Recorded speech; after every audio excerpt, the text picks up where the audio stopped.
우리가 그리스도를 사랑하고 십자가를 믿고 의지하지만 사실 우리가 예수 그리스도의 빈 무덤에 대해서는 사실 제대로 알지 못하기 때문입니다. 오늘 본문에 보면 하나님께서 하신 일이 있습니다. 그것은 이 여인들에게, 예수 그리스도를 찾아온 여인들에게 빈 무덤을 보여주신 것입니다. 오늘 본문에서 천사가 여인들에게 한 말은 첫 번째, 무서워하지 말고, 두 번째, 그가 누우셨던 곳을 보라는 것이었습니다. 이들이 이른 새벽 무덤을 찾은 것은요, 예수님을 사랑해서 그 무덤에 빨리 가보고 싶은 마음도 있었겠지만 사람들이 두려워서 사람들의 눈에 띄지 않기 위해서 이른 새벽에 간 것이기도 합니다. 돌문이 열린 것을 보고도 이들이 겪은 감정은 두려움이었습니다.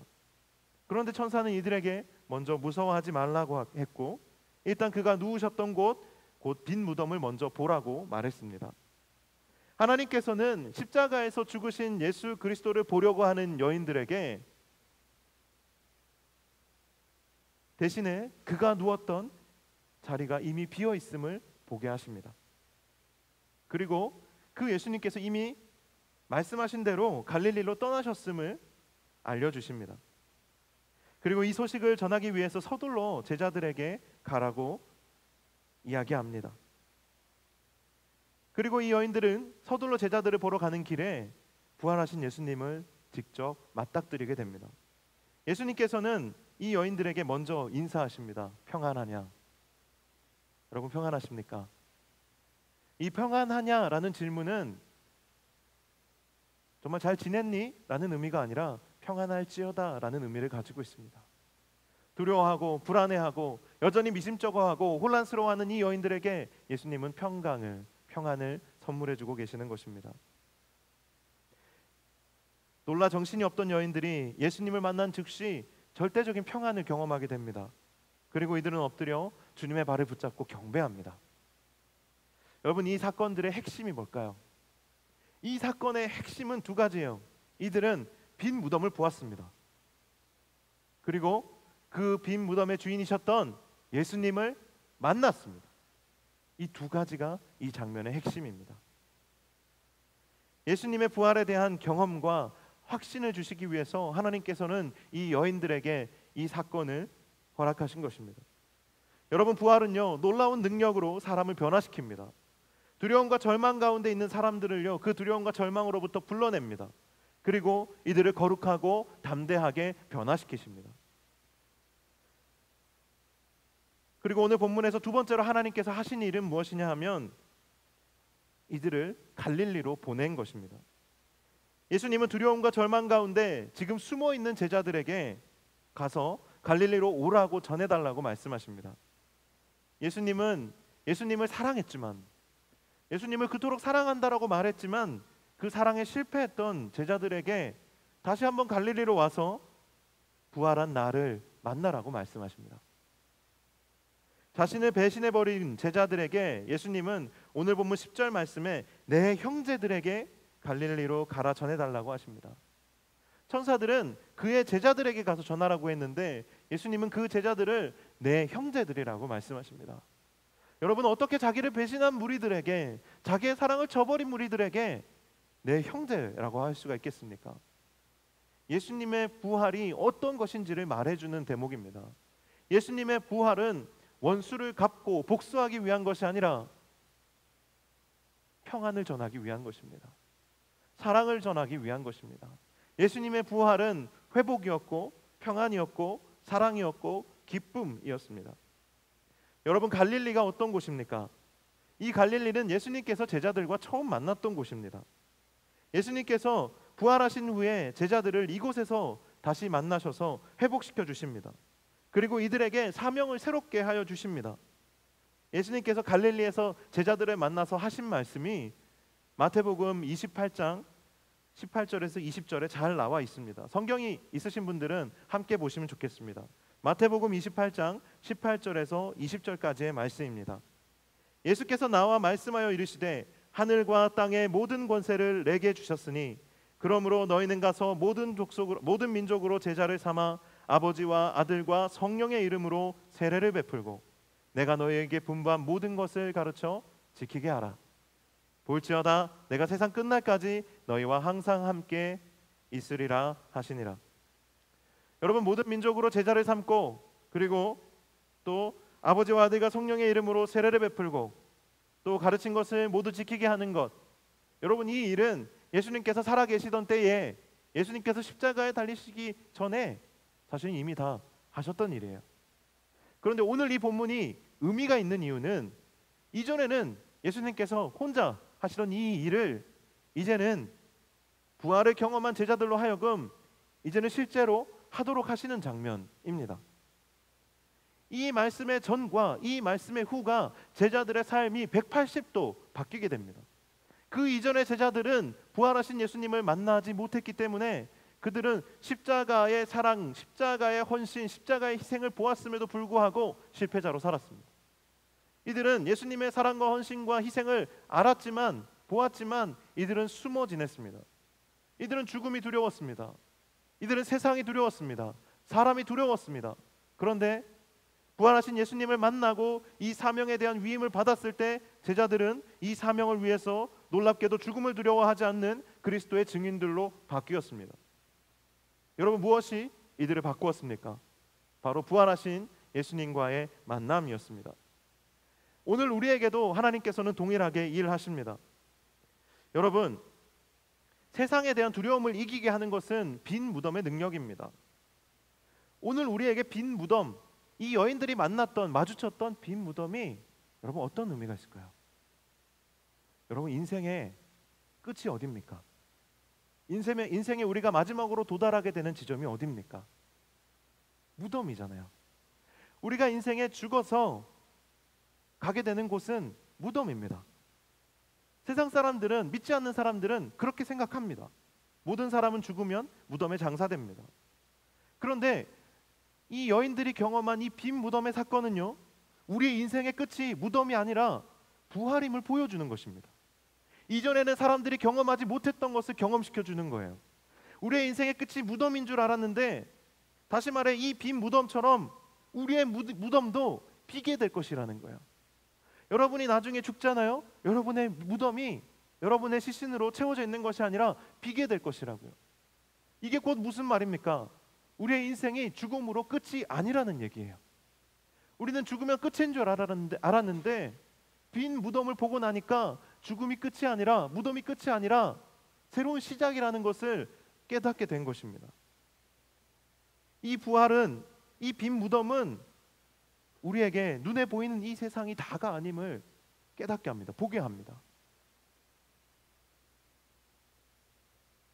사랑하는 여러분, 이 빈 무덤에 대한 신앙이 없다면 우리는 결코 정말 승리하는 믿음을 경험할 수는 없습니다.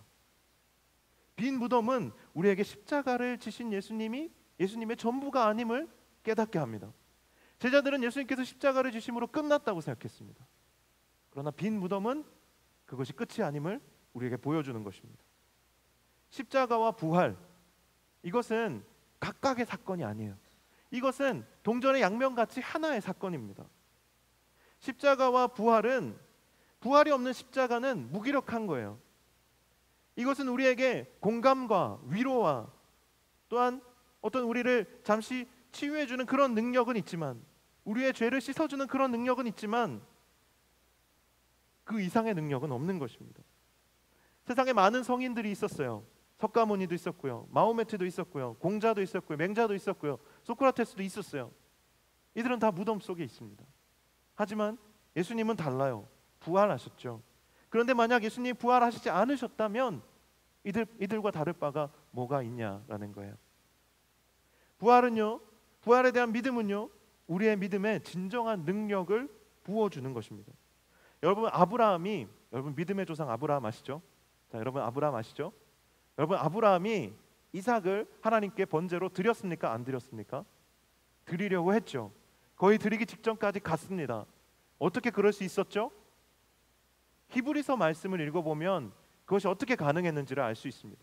히브리서 말씀은 이렇게 기록하고 있습니다. 히브리서 11장 19절, 그가 하나님이 능히 이삭을 죽은 자 가운데서 다시 살리실 줄로 생각하신지라. 비유컨대 그를 죽은 자 가운데서 도로 받은 것이니라.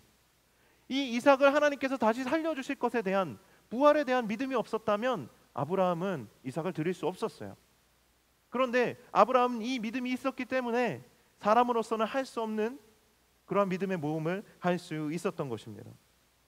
다시 사는 것에 대한 믿음이 있을 때 우리는 비로소 정말 그리스도인다운 용기를 낼 수가 있는 것입니다. 우리가 예수를 믿는다 하지만 얼마나 세상의 염려와 두려움 가운데 살아가고 있습니까? 여러분, 예수를 믿는다 하지만 먹고 사는 문제에 여러분 얼마나 매여 있습니까? 깨어진 관계 때문에 여러분 얼마나 고민하고 계십니까? 고통스러워하고 계시지 않습니까? 청년들의 고민의 대부분은 연애와 결혼과 취업 아니면 관계에 대한 부분이에요. 그 외에 그냥 이 세상을 살아가는 사람이라면 다 경제적인 문제나 건강과 안전에 대한 고민을 합니다. 다 이것 때문에 괴로워하면서 살아갑니다. 걱정과 염려는 하지만 여러분 안에 정말로 이 문제들에 대해서 믿음으로 부딪혀 싸워볼 담력이 잘 생기지 않는 것은 무엇 때문입니까? 왜 우리는 여전히 이 문제를 간과하고 이 문제들을 작게 보고 이 문제들과 믿음으로 당당히 맞서볼 용기가 왜 생기지 않습니까? 우리가 이 연약함들과 싸워서 이길 수 있는 유일한 길은 부활의 능력, 죽음을 이기고 다시 사는 능력, 우리의 인생의 끝이 무덤이 아니라 빈 무덤임을 깨닫고 그것을 경험하는 믿음에서부터 시작되는 겁니다. 두 번째로 하나님은 오늘 우리에게도 갈릴리로 가라고 말씀하십니다. 예수님께서는 제자들에게 갈릴리로 오라고 말씀하셨어요. 오늘 우리에게 여러분 갈릴리가 어떤 의미가 있습니까? 갈릴리는요, 제자들에게 있어서 실수와 실패의 연속이었던 곳입니다. 3년이나 예수님을 따라다녔어요. 이들은 죽음의 위협 앞에 모두 예수님을 배신하고 도망해 버렸습니다. 하지만 예수님은 이런 실패자들에게 다시 한번 기회를 주시는 거예요. 오늘 우리에게도 예수님께서는 이 부활절을 통해서 다시 한번 기회를 주시는 것입니다. 부활의 능력을 덧입어서 이제 진짜 하나님의 나라를 이루어가는 제자들로서 사명을 다시 붙잡기를 원하십니다. 여러분에게 십자가와 같은 어떤 시련의 자리가 있으셨습니까? 시험에 들어서 넘어지고 절망과 좌절의 자리에 있었던 지체들이 우리 가운데도 있지 않습니까? 비겁하게 무너지고 넘어져서 하나님을 제대로 찾지도 못하고 세상 속에서 내가 그리스도인이라는 것을 숨기고 생활하고 있는 우리의 모습이 있지 않습니까? 사랑하는 여러분, 예수님을 사랑했지만, 내가 정말 예수님을 사랑하지만 이 세상 속에서 너무나도 무기력한 예수님의 십자가를 보고 우리의 믿음에 손상을 입지 않았습니까? 우리의 신앙이 훼손되지 않았습니까? 훼손된 믿음으로 인해서 이 세상 속에서 쫓기듯이 도망하듯이 예수님의 부활을 경험하기 전 제자들의 모습과 같이 살아가고 있지는 않습니까? 이 시간에 우리는 십자가가 아니라 부활하신 능력의 주 예수 그리스도, 사망 권세를 이기시고 승리하신 승리의 주 예수 그리스도, 이분을 만나게 되시기를 간절히 소망합니다. 이 부활의 능력이 여러분을 변화시킬 것입니다.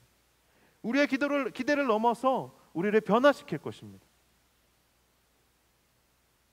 부활에 대한 마지막 오해가 있습니다. 그것은 뭐냐면 부활과 소생은 다르다라는 거예요. 우리는 부활을 생각할 때 그냥 우리가 원래 살던 모습으로 다시 살아나는 것, 원래 살아가던 모습으로 다시 되살아나는 것, 그것을 생각합니다. 하지만 죄인인 우리가 죄인으로 다시 살아난다면 그것은 좀비와 다를 것이 없습니다. 여러분, 좀비가 뭡니까? 아무리 죽여도 다시 일어나는 게 좀비 아닙니까? 부활은 다릅니다. 우리를 좀비처럼 살게 하는 것이 아닙니다. 죄인인 우리를 다시 일으켜서 다시 죄인의 모습으로 살게 하는 것이 부활이 아닙니다. 그것은 그냥 다시 소생시키는 것입니다. 소생된 사람은 다시 죽습니다. 예수님으로 말미암아 살아난 나사로 지금 살아 있습니까? 선지자 엘리야를 통해서 다시 살아난 사르밧 과부의 아들 살아 있습니까? 제자들이 다시 살린 도르가 살아 있습니까? 다 다시 죽었습니다. 이들의 삶은 소생된 것이었습니다. 진정한 부활의 첫 열매는 예수 그리스도입니다. 우리는 예수 그리스도를 통해서 부활의 능력을 봅니다. 부활은 이전의 모습으로 다시 돌아가게 하는 것이 아니라 부활은 완전히 새로운 존재로 살게 하는 능력입니다. 우리는 전인적인 부활은 아마 마지막 때에 경험하게 될 것입니다. 하지만 예수님께서는 부활의 첫 열매가 되셔서 우리의 속사람에게 부활의 능력을 경험하게 하십니다. 다시 새 사람으로 새로운 존재로 살아갈 수 있는 힘을 우리에게 주셨습니다. 우리의 욕심의 연약함으로 다시 넘어질지언정 우리의 속사람으로 인하여 다시 일어날 수 있는 부활의 능력을 의지할 수 있는 그러한 생명을 우리에게 허락하여 주셨습니다. 우리가 부활을 정말로 경험하였다면, 우리가 십자가를 제대로 경험하였다면 우리는 이렇게 고백하게 됩니다. 감정에 끌려다니던 나는 이제 죽었습니다. 중독적인 죄의 문제로 끌려다니던 나는 이제 죽었습니다. 하지만 죽은 것으로 충분하지 않습니다. 부활의 능력을 경험해야 합니다. 그래야 제대로 된 변화를 경험하게 됩니다. 오늘 함께 나눈 이 부활의 소식이 우리의 속사람을 변화시키는 부활하신 주님과의 만남으로 이어지기를 간절히 소망합니다. 소생이 아닌 부활을 통해서 진정한 변화로 나아가는 오늘 이 시간이 되기를 주님의 이름으로 간절히 축원합니다.